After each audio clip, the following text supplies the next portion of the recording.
Hello, my people. Good day.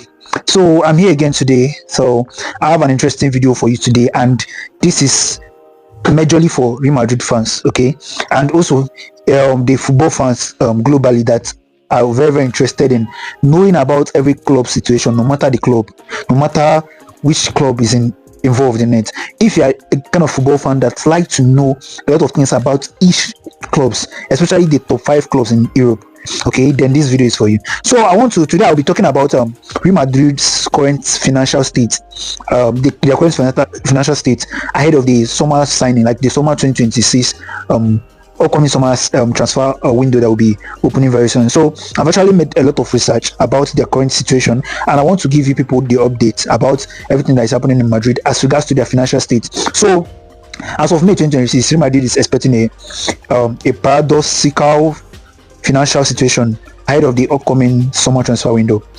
They are the highest earning club in the world, but they are facing tight liquidity issues and high debts, necessitating player sales to fund major new signings. Okay, so now I want to give you guys the breakdown that I prepared for you people, the breakdown of Madrid's current financial state. Okay, so the first thing I'm going to be talking about is their revenue and financial health. Okay, so the highest revenue globally, like the subheading of this particular thing I'm going to be talking about is about like the fact that Real Madrid is the highest like revenue earners as far as football is concerned at the moment. So Real Madrid is like is earning football, like is the highest earning football club for the third consecutive year, reporting a record revenue of roughly 1.16 billion to 1.25 billion for the 2025/2026 season, according to the Deloitte and club projections. Okay, so the second thing here is about their record turnover. They are the first club to surpass 1 billion euros in operating revenue, driven by record commercial income, roughly 594 million euros, and significant match day revenue from the renovated Santiago Bernabéu. Okay, so the second I'm going to be talking about here is the liquidity and debt pressures. Okay, so as of December 31st, 2025, the club had only 3.4 million euros in cash, down from 175.8 million euros 6 months earlier, indicating a massive cash crunch. Okay, then also they have a total debt heavily they have a total debt heavily impacted by the Santiago Bernabéu stadium renovation, and has risen to around 1.78 billion euros. As you all know, Real Madrid actually made a lot of like financial investments as regard to the renovation of Santiago Bernabéu, and they are yet to pay back the loans for that particular project. Okay, that particular project cost a lot to Real Madrid's financial health. It cost a lot for them to be able to renovate that particular stadium that you are seeing. Okay, then the next thing is the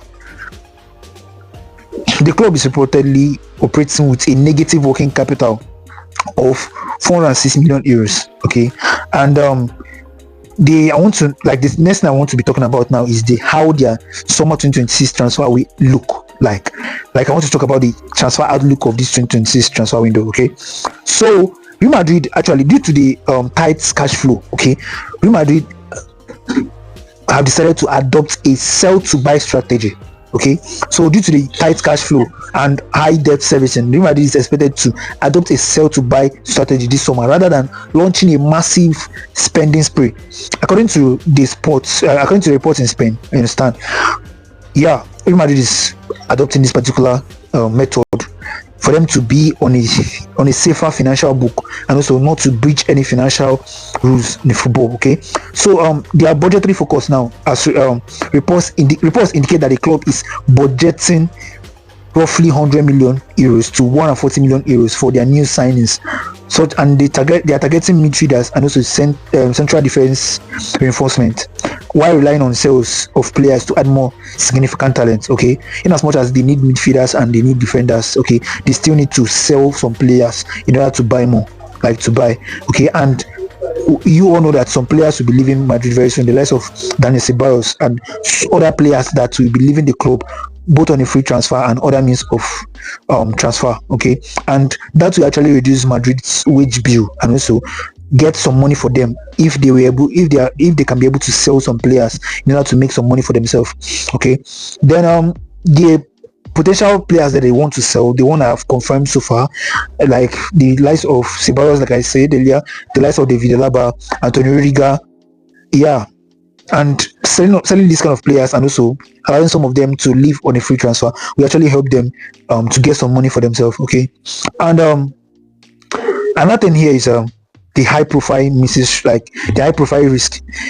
Internal pessimism exists regarding large expenditure as the club faces a difficult financial situation despite high revenue. You know, Real Madrid is a club that they are very, very big club and they have a lot of running costs.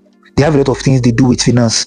The club of that magnitude, they are fielding a lot of big stars and a lot of big investments, of which you know that no matter the kind of revenue that is coming into Madrid, they are still spending a lot of money. Real Madrid is one of the highest club that spends a lot of money in a season. It's not spending money in a club. It's not really about mostly buying players. Other things, there are a lot of things that takes money from clubs, a lot of things. And Real Madrid is a very, very high maintenance club as regards to finance. Okay, so in summary, while Madrid is a revenue generating giant, like I said earlier, the massive cost of the Bernabéu renovation and high wage means that they must be selective and disciplined in the 2026.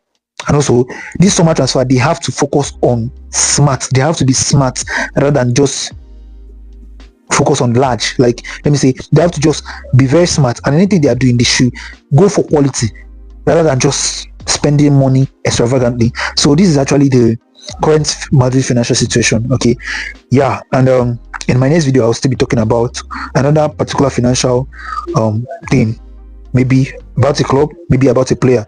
But all I want to just say is thank you so much for sticking around and watching this video to this particular end, and I hope you learned one or two things about Madrid current financial situation.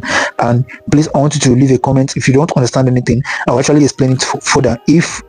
If you don't really understand much, I will still explain it further by typing on the comment section. Okay, so please, if you're watching on my YouTube, like, subscribe and comment. Okay, and also share if you can. If you're watching on Instagram, follow my channel, like, and also comment. If you're watching on Facebook, follow, comment, and like. Thank you so much, and see you guys on my next video. Bye.